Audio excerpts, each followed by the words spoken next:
Hi, this is Lynn Reilly, author, licensed professional counselor, master energy therapist, and your host of Living Serendipitously.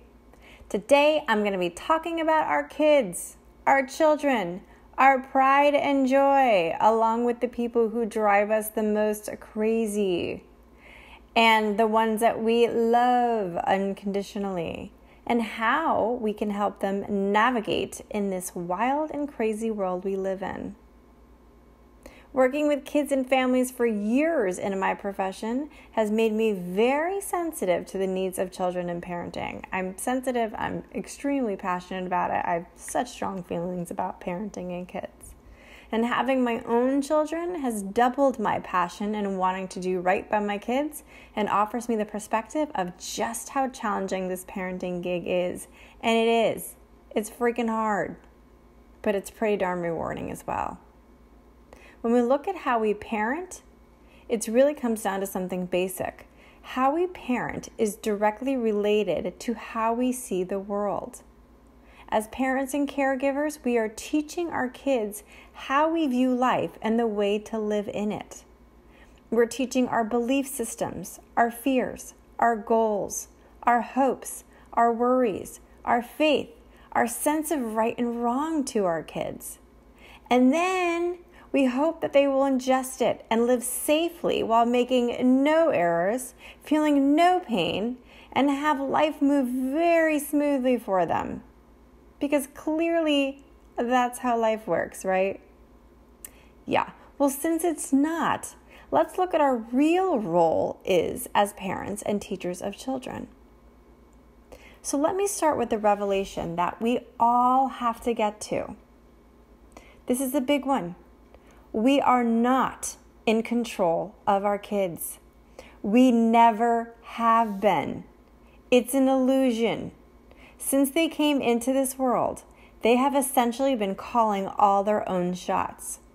We do not have control over their decisions or their actions. We only have control over their environment that we construct and the influence we have by what we teach them. That's it. So if you are thinking that you are in control of your child, I'd encourage you to let go of that pressure simply because it's not true. You were never in control, and you never will be. You are the support in their life and the primary educator of love and living. And that's a pretty significant and valuable role.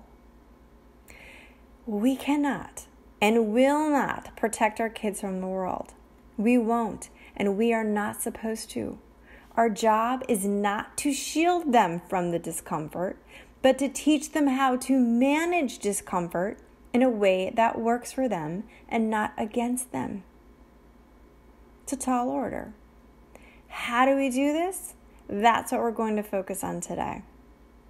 These concepts that I'm talking about are directly related to my previous podcasts, as well as in my working book, 30 Days to Me, which can be found along with my children's book, The Secret to Beating the Dragon, on my website, livingwithserendipity.com, as well as through sacredstoriesmedia.com and booksellers worldwide. So when you're thinking about your goals for your kids, what are they? What and how do you want them to feel? For me, my goal has always been the same for my kids. Since they were born, I've always said that I want to raise the kind of people that other people want to be around, because I know that's what's going to make them successful. Successful as humans who love and are loved. Because the bottom line is, everyone wants to be loved and give love. So if my kids love themselves enough to treat themselves well, they will be more likely to treat others well, and people will want to be around them. I want them to feel connected to not just themselves, but to others. So how can I support them with this? Teach them what I know are critical life skills towards emotional and mental health. That means feel your feelings, communicate them, maintain your boundaries, and own all the parts of yourself as the beautiful gifts they are. For me, as a parent, I personally work best through trial and error. I raise my kids very differently than the way I was raised, so I tend to observe a lot from others and pick and choose what I think will work for me. And then I try it out and I see how it goes. I feel very, very strongly about my mother's intuition, and I am just comfortable enough with screwing things up and owning my errors to help me improve as I go. I do not expect perfection for myself, but I do take pride in not feeling like I'm permanently damaging my children with my tactics. Since they were little, I taught them the value of good manners, the difference between good and bad behavior, how to take responsibilities for themselves, and how to express their feelings. These are not easy tasks, and they are not supposed to be. Living in this world and all the chaos and expectation and judgment around us is not simple. As adults, we continue to reevaluate where we are and what we are doing. We cannot possibly expect to get it right teaching our kids the first or second time either. What I've noticed is that the more I evolve as a person, the more I change my parenting style. And I love that, because the more I love and accept myself as I am, the better I seem to be getting at this job. So based on working with kids and families for years and parenting my own kids, I'm going to recommend some ideas for you to think about. The big one for me, is lead by example. You are the primary educator, and they are learning directly from you by what you do, what you say, how you respond, and how you react. What are you teaching them in everyday living, in relationships, in your relationship with the world, and how you see yourself? If you are looking to teach self-compassion and acceptance, you have to start with you. So I want you to look at, how do you talk to your kids? Do you teach them like you are the end-all, be-all of knowledge and decision-making with no explanation? Or do you let them know how you became so smart? Share about yourself. Let them into the mind of a normal human experience. Let them know who you are and what it's like to be real and imperfect. Tell them about your own pain and your own mistakes and how you handled them. Tell them what you do when you are hurt, and if that even helps. Tell them what you wished you did when you were hurt. Be authentic. The more authentic and honest I am with myself, the better a parent I've become. My conversations with my children have changed dramatically over the years. When I get angry and overreact, I go back and explain where I was coming from and where I got set off. Because I don't want them to own my anger. Even if it was triggered by them, it's still mine. And while I have a right to be angry and to express it, I don't have a right to hurt others in my path when I'm trying to calm myself back down. It's important for them to hear this and understand this so they don't feel the guilt that doesn't have to be theirs to own. It's also important for them to identify it in themselves so they know that they can cause less damage to others when their overzealous emotions pop up. And they will. They always do. This is life, right? We've got emotions. We feel them.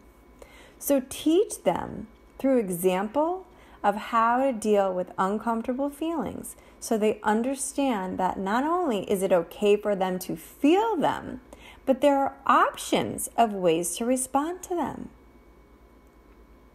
The best and worst thing I ever did was when I was going through my divorce and I knew the grieving process was going to be hardcore. I told my then 11-year-old daughter to call me out if my behavior was not okay, because there was really a very good chance that I was going to take out my heartache on them and not even notice it. I knew that was going to happen. And you know what? She did. And I couldn't stand it because she was always right. It was so ridiculously annoying, especially because I knew she was right and I didn't want her to be. But it stopped me in my tracks, and it helped me to regroup and find another way to deal with my emotions. And it taught her to recognize the difference between what was hers and what was mine. Because not only did it help me, it gave her the ability to see what was happening and not allow someone else's ill feelings become her problem. This is huge, because the more that we don't take on from others, the more space we can deal with our own stuff. And for a kid who is trying to learn who they are and what they feel and what to do with these emotions, this is invaluable. So when you're looking at yourself, how are you at feeling your feelings? Do you shove those uncomfortable emotions down and hope they will go away? Or do you let yourself feel them to move through them and work with them? How you feel your feelings teaches your kids to do the same. Remember, they are watching and learning from you. If you are telling them they need to talk about how they feel or to let it out, but you refuse to do the same and pretend like all is well, do you think your words will dominate over your actions? Nope, they will not. They won't. They will hear you, but if they don't see you, if they don't feel you doing that, they will not have a true model of what that looks like. The more comfortable you are with sitting with and experiencing your feelings, the easier it will be to teach kids the same. And there is a huge amount of value in this. Learning how to let yourself feel is a huge life skill that many people struggle with because it's so uncomfortable for them. And then they get stuck in these long-standing avoidance tactics to distract themselves from the inevitable. Those feelings are going to come up and out, and you have way more control over them if you let them be what they are instead of pushing them aside. I've talked about this in previous podcasts about how the feelings get layered. It's just true. One of the bigger fears for parents is if their kids turn to drugs and alcohol when they've been exposed to it, leading parents to feel way less in control. So let's look at, why do kids turn to drugs and alcohol? Yes, because they are curious, and the older they get, the more they begin to feel the pressure of life and how challenging that can be. If they've been taught to shove their emotions down and not express them, they are going to find ways to deal with them and make them feel less painful. They're going to manage that discomfort. And if they don't have habits or skills that manage that discomfort well, they're going to turn to the quick fix alternatives that are being offered to them. This leads into my next suggestion of teaching kids boundaries and the power of change. You are never stuck, and change is always an option. You have the power to change your thoughts and behaviors at any given time. It's a freedom you are born with, but sometimes lose sight of that truth. Teach your kids the power of choice. Let them see how one choice leads to the next and where that goes to. But more importantly, that they can change that choice if it's not working for them. The very best thing you can do is talk to your kids. Keep the communication going. They will resist, but that doesn't mean you can't keep trying new ways to connect. Remember, essentially, kids want to please you. They don't want to disappoint you. They don't want to feel like they're the cause of your angst. So they're going to avoid sharing anything that they think you won't approve of. Tell them your boundaries. Tell them what is okay with you and what is not. But also teach them that what it feels like to be unconditionally loved. Loved without limitations. Loved just as they are. Even when they were doing everything you may not want them to be doing. So just a few weeks ago, my son was turning 12, and we were driving on an adventure day for his birthday. And he said to me from the back seat, "Mom, thank you for teaching me the things you have. They've been really helpful in my conversations with people." And my sort of inner skeptic took over and thought, what's he getting at here? So I asked him, what are you referring to? And he said, the fact that there's no such thing as a bad person, only bad behavior. When my friends say mean things about themselves, I always say that to them and it seems to help. So of course, I'm overjoyed to hear this. I'm feeling like mom of the year, like, woo, that's awesome. Who wouldn't be? But it also made me proud to know he believed it too and was sharing the wealth of teaching others how to be more kind, not only to themselves, but those around them. Because it's true. We are not our behavior. We are the person underneath the behavior. And we have control over our behavior and our decisions and can change them at any time. When I'm talking to my kids, I'll say, that behavior doesn't work for me. Or, hey, that behavior doesn't work for you. Not, you stink, or you're bad at this, or what are you thinking? What's wrong with you? No, we're calling out behavior because the behavior is the issue, not the person. And we're looking to change behavior. So after that talk, my 15-year-old and I had a conversation with him about the importance of consent, objectifying people sexually, and how he needs to be aware of the way he treats people he's attracted to. Because, we were talking about his interest in girls and stuff. And so we're bringing up these conversations because, well, you know what? We need to have these important conversations. And hey, happy 12th birthday, kid. You're welcome in advance. But this is what I mean. It's our job to be uncomfortable and have the uncomfortable conversations to make them more comfortable. It's our job to have an opinion and share it, but not force our kids to have the same view and condemn them if they don't. It's our job to teach them how to handle controversy respectfully and independently. Our society in general does not give kids nearly enough credit for what they're capable of doing. Doing for our kids what they are able to do for themselves enables them to be dependent on others and feel less competent to use the innate skills they have that are asking to be developed. The best thing we can do for our kids is to teach them how to express themselves and their feelings respectfully and to have an appreciation of who they are. And that does not mean praise them all the time, but it does mean to praise them. And it also means to call them out for the behavior that isn't working for them. And this is part of my next suggestion, was to teach unconditional love. We can call out poor behavior and still show love.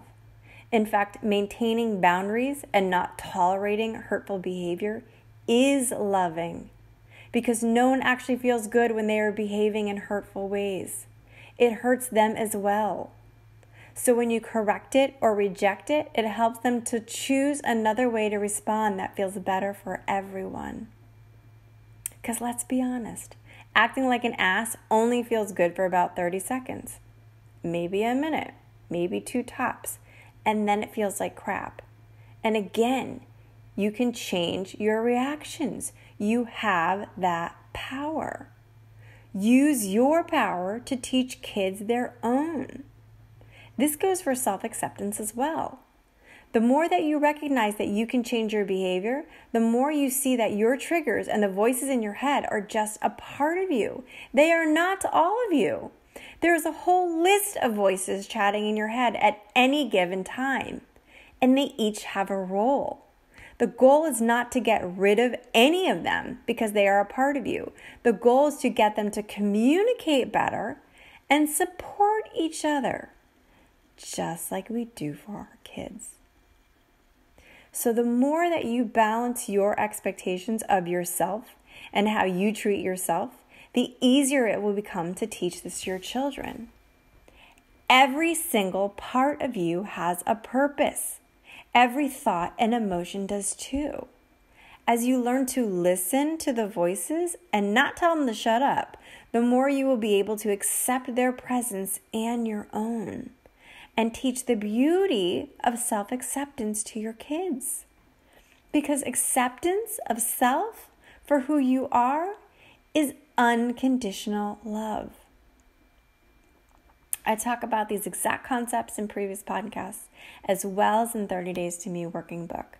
Learning to love you while you are being you is the best way to some all-star parenting. If we teach by example, what more could you possibly want for your kids? Please be sure to check out my other podcasts on simple ways to practice living with more joy and self-love and acceptance, as well as in the 30 Days to Me working book, which you can find on my website, livingwithserendipity.com or sacredstoriesmedia.com, and from booksellers worldwide. Our kids deserve to live a joy-filled life. Thank you for listening today and taking the next step to supporting them in that. I am rooting for your kids too. And I will catch you next time on Living Serendipitously with Lynn Reilly.